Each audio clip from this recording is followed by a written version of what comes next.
Saudara,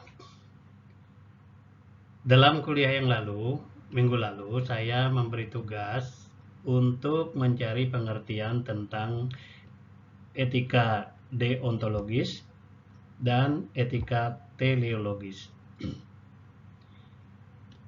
Nah, sekarang saya membantu untuk menjelaskan pengertian dari dua istilah tersebut.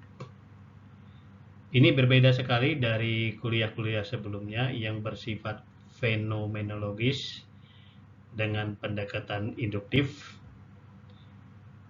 Sekarang pendekatan kita adalah pendekatan normatif, sehingga di sini disebut etika normatif.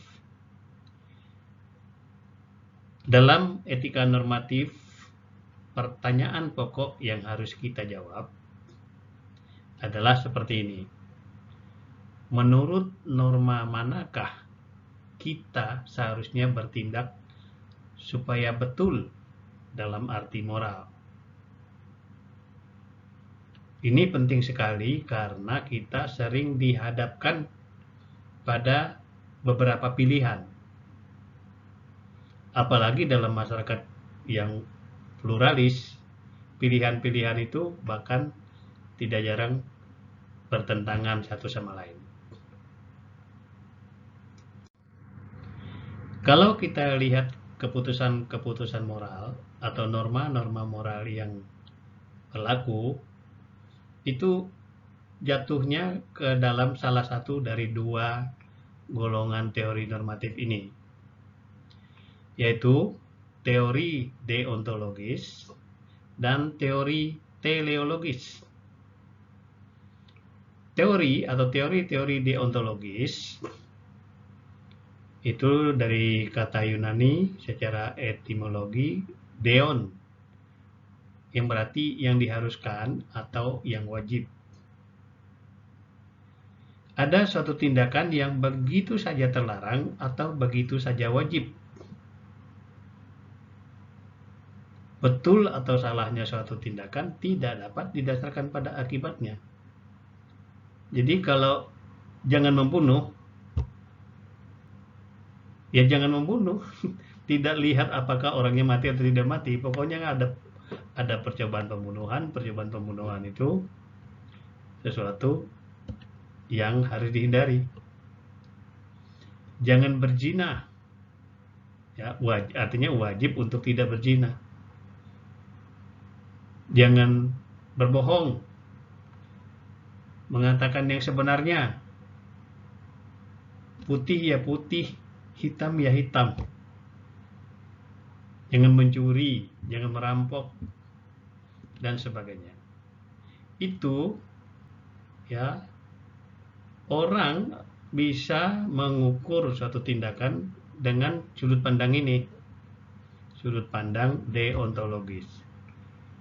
Dilarang ya dilarang, tidak boleh ya tidak boleh, diwajibkan ya diwajibkan. Sebaliknya ada golongan teori kedua yang disebut teori-teori teleologis. Saya ulangi ya, teleologis, bukan teologis. Teleologis ini dari kata Yunani telos, artinya tujuan, yang mengatakan bahwa betul atau tidak betulnya suatu tindakan tergantung dari akibat-akibatnya. Kalau seorang koruptor, dia mencuri uang rakyat, kalau rakyatnya tidak menderita, tidak dirugikan, berarti boleh dong. Ya, kalau mengikuti teori ini. Membunuh bisa saja dianggap betul secara moral karena misalnya dalam rangka melindungi diri. Kalau saya tidak membunuh berarti kemungkinan besar saya yang dibunuh. Jadi betul tidaknya tindakan tergantung dari akibatnya. Ini teori-teori teleologis. Nah, tetapi tentang teori-teori teleologis ini berbeda dari teori deontologis. Ada satu lagi pertanyaan lanjutan, yaitu kita itu perlu patokan untuk menentukan nilai dari suatu tindakan. Maka kita memerlukan sebuah teori lagi yang disebut teori nilai. Teori teleologis membutuhkan teori nilai, yaitu teori tentang apa yang baik dan apa yang buruk bagi manusia. Teori deontologis tidak membutuhkan teori nilai karena dia berlaku begitu saja. Nah, ada berbagai upaya para filsuf untuk menerangkan teori nilai ini. Ada yang mengatakan baik itu dinilai, ya, sesuatu tindakan itu dinilai baik kalau baik bagi diri sendiri. Bagi saya, ini disebut egoisme etis. Ada juga yang mengatakan baik, ya, secara moral, betul secara moral kalau baik bagi sebanyak mungkin orang. Ini disebut universalisme etis